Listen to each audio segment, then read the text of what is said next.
Et salut tout le monde, aujourd'hui on se retrouve pour une nouvelle vidéo. Je vais vous montrer comment on peut augmenter la puissance de notre processeur et comment on peut augmenter sa vitesse. Donc si ça vous plaît ce que je fais, n'hésitez pas à mettre un like, à vous abonner, ça fait plaisir, et à mettre en commentaire qu'est-ce que vous voudrez que je fasse pour la prochaine fois. Donc, que ce soit tuto, que ce soit en démontage, voilà. Donc là je vais vous expliquer tout ça.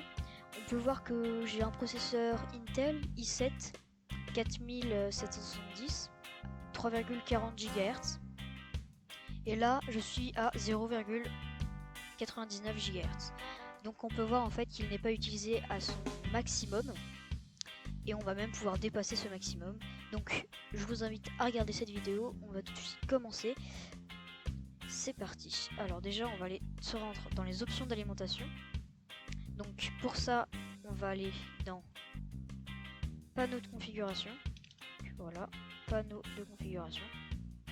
On va dans options d'alimentation, et là on voit qu'on est en économie d'énergie. Moi je préfère le mettre en performance élevée, mais sauf si vous êtes si vous avez un PC portable, c'est mieux de le mettre en utilisation normale ou économie d'énergie, parce que sinon ça va prendre beaucoup de votre batterie. Donc moi je le mets en performance élevée, et on peut voir direct qu'il a beaucoup plus de gigahertz. Et on va aussi aller dans les modifications d'alimentation avancée, et on peut voir que ici dans gestion d'alimentation du processeur, état minimal 5%, donc on va enlever ce 5%, on va mettre 100%. On applique, voilà. Donc là il va tourner pour moi il va tourner entre 3,70 et 3,80. Une fois je suis allé jusqu'à 3,85. Donc voilà.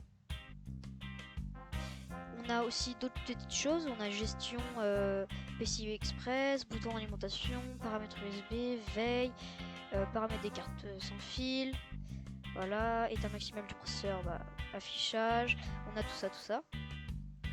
Donc voilà, c'était déjà pour la première explication. La deuxième, on va faire Windows R, on écrit msconfig, et on appuie sur OK.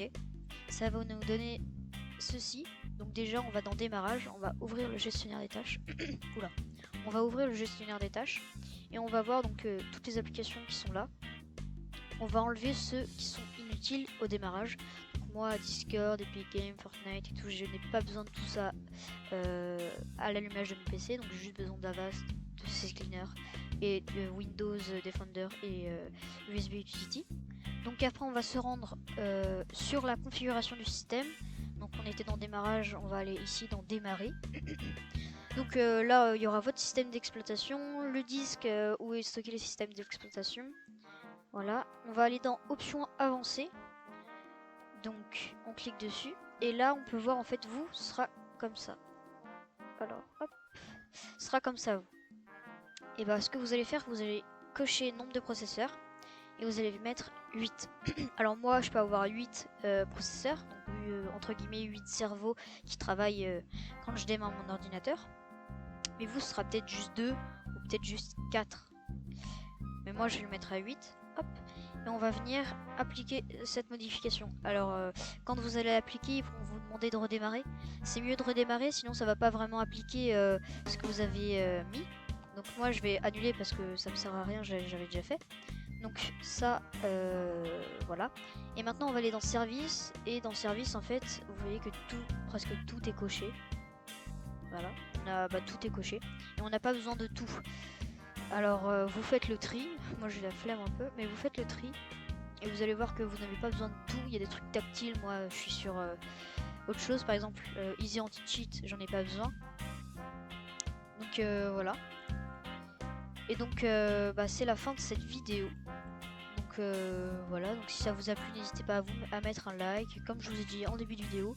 Et sur ce, à plus.